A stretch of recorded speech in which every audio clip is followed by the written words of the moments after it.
Bapak, Ibu, dan saudara sekalian, firman Tuhan akan kita renungkan dari Lukas 6 ayat 7 demikian.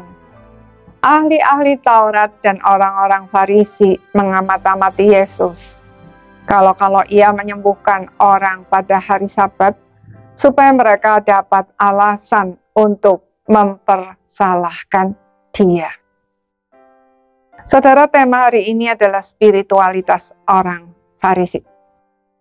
Spiritualitas orang Farisi adalah spiritualitas yang berpusat pada kesalehan lahiriah dan ketaatan kepada hukum Taurat secara harafiah. Orang dinilai saleh jika dapat melaksanakan setiap detail dari hukum Taurat tanpa cacat. Untuk menjamin ketepatan pelaksanaan hukum Taurat tersebut, orang Farisi bahkan menjabarkannya ke dalam 613 peraturan yang terdiri dari 365 peraturan yang tidak boleh dilakukan dan 248 yang harus dilakukan. Sebagai rohaniwan yang setiap hari pekerjaannya berkutat pada hukum Taurat, tentu saja mereka sangat ahli dalam hal tersebut. Sayangnya, karena pusatnya adalah pelaksanaan hukum, bukan relasi kasih seperti yang diajarkan Tuhan Yesus, maka yang terjadi adalah kesombongan, arogansi, dan kemunafikan. Maka tidak mengherankan jika kemunculan Tuhan Yesus di ruang publik membuat mereka merasa terancam.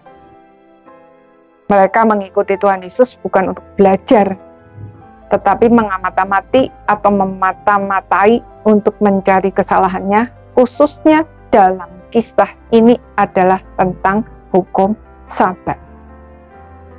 Seorang yang mati tangan kanannya mereka jadikan objek untuk menjebak Tuhan Yesus. Namun sangat menarik dikatakan di sini bahwa Tuhan Yesus yang mengetahui pikiran mereka bukannya menghindar atau menahan diri untuk tidak menyembuhkan orang yang mati tangannya itu, melainkan justru mendemonstrasikan penyembuhan tersebut dengan menyuruh orang itu bangun dan berdiri di tengah. Untuk membuat mereka berpikir, sebelum menyembuhkan, Tuhan Yesus bertanya, manakah yang diperbolehkan pada hari Sabat, berbuat baik atau berbuat jahat, menyelamatkan nyawa orang atau membinasakannya? Ketika tidak ada jawaban, Tuhan Yesus langsung menyembuhkan orang tersebut. Saudara, seharusnya pertanyaan Tuhan Yesus itu membuat mereka sadar dan bertobat. Tetapi yang terjadi justru sangat marah dan mulai merencanakan kejahatan.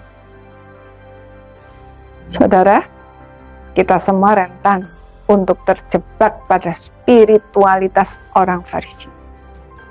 Karena itu mari kita mohon Tuhan menyingkapkan kebenaran mengenai hati kita. Jika belajar firman Tuhan menjadikan kita semakin sombong, arogan, dan munafik, mari kita bertobat. Kekristenan bukan agama hukum, melainkan relasi kasih yang saling membangun.